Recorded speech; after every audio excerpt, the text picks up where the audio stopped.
এই মুহূর্তে এক্সক্লুসিভ খবর দেবো টিভি 9 বাংলায়। লরেন্স বিষ্ণোই গ্যাং এবার কলকাতায় ধাবা বসাতে চলেছে, কারণ যে তথ্য সামনে এসেছে 5 কোটি তোলা চেয়ে ভবানীপুরের এক ব্যবসায়ীকে তারা ফোন করেছে। 1 মাসের বেশি সময় ধরে ব্যবসায়ীকে ফোন আর ভয়েস মেসেজ পাঠানোর অভিযোগ রয়েছে। ভবানীপুরের ব্যবসায়ীর দাবি, নিজেদের বিষ্ণোই গ্যাংয়ের সদস্য দাবি করে কয়েকজন 5 কোটি টাকা তোলা চেয়ে তাকে ফোন করছে। সুশোভন আমাদের প্রতিনিধি আমাদের সঙ্গে রয়েছেন। সুশোভন, এই বিষ্ণোই গ্যাংকে অনেক বেশি মানুষ রিলেট করতে পারে সালমান খানের সঙ্গে। এবার কলকাতায় এই ব্যবসায়ীকে তারা বলছে টাকা চাইছে। কি বলছেন ব্যবসায়ী, কিভাবে যোগাযোগ করেছেন তার সঙ্গে, পুলিশকে তিনি কি জানিয়েছেন?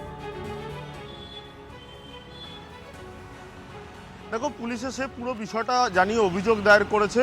মূলত ভবানীপুর থানা এলাকার সেই ব্যবসায়ীর একটি মোবাইল নম্বরে কিন্তু বারবার ঘন ঘন বিভিন্ন নাম্বার দিয়ে ফোন আসছিল, বেশ কিছু ভিডিও পাঠানো হচ্ছিল এবং সেখানে বলা হচ্ছিল যে তাকে খুন করে দেয়া হবে এবং তার বিনিময়ে টাকা দিতে হবে। টাকাটা হলো 5 কোটি টাকা, অর্থাৎ 5 কোটি টাকা তাকে প্রাণনাশের হুমকি দেওয়া হচ্ছিল এবং এই 5 কোটি টাকা তার থেকে তোলা চাওয়া হচ্ছিল। এবং যখন এই ঘটনা ঘটে, এবং সেটা একদিন নয়, দীর্ঘদিন ধরে যখন এই ঘটনা ঘটে, তখন ভবানীপুর থানার দ্বারস্থ হয় সেই ব্যবসায়ী এবং ভবানীপুর থানা ইতিমধ্যে তদন্ত করছে, অভিযোগ দায়ের হয়েছে। তা পুলিশ সূত্রে খবর যে তারা পুরো বিষয়টা খতিয়ে দেখছে। এবং এই গ্যাং কিন্তু যেহেতু এই গ্যাংয়ের নামে বর্তমানে কলকাতা পুলিশের কাছে অভিযোগ, খুব স্বাভাবিকভাবেই কিন্তু একটা অবাক করা বিষয় বা চিন্তার বিষয়। তার কারণ তুমি জানো যে এই গ্যাং তারা কিন্তু বিভিন্ন সময় কখনো কমেডিয়ান, কখনো বিভিন্ন বলা যায় গায়ক, তাদেরও কিন্তু থ্রেট করেছে এবং কোনো সময় টাকা চেয়েছে। তোমাকে বলে রাখি, 2025 সালে দিলীপ চৌধুরী নামে একজনকে এই কলকাতা থেকেই মুম্বাইয়ের ক্রাইম ব্রাঞ্চ তারা কিন্তু গ্রেপ্তার করে। খুব স্বাভাবিকভাবেই এই গ্যাংয়ের লোক কারা কারা মূলত এই কাজ করছে সেটা কিন্তু জানার চেষ্টা করা হচ্ছে এবং ইতিমধ্যে কলকাতা পুলিশ যে এভিডেন্সগুলো রয়েছে, যে এভিডেন্সগুলো জমা পড়েছে তার উপর নির্ভর করে কিন্তু তারা জানার চেষ্টা করছে মূলত এর পেছনে কারা কারা রয়েছে। ধন্যবাদ সুশোভন। আমরা প্রাক্তন পুলিশ কর্তা সত্যজিৎ বন্দ্যোপাধ্যায়ের সঙ্গে যোগাযোগ করেছি। এই যে গ্যাং এইভাবে যে টাকা চেয়েছে বা ইত্যাদি, এখন প্রযুক্তিগতভাবে অনেক উন্নত হয়ে গিয়েছে, পুলিশ কিভাবে এদের ট্রেস করতে পারে বা কি হয়, মূলত এরা কিভাবে অপারেশন চালায়?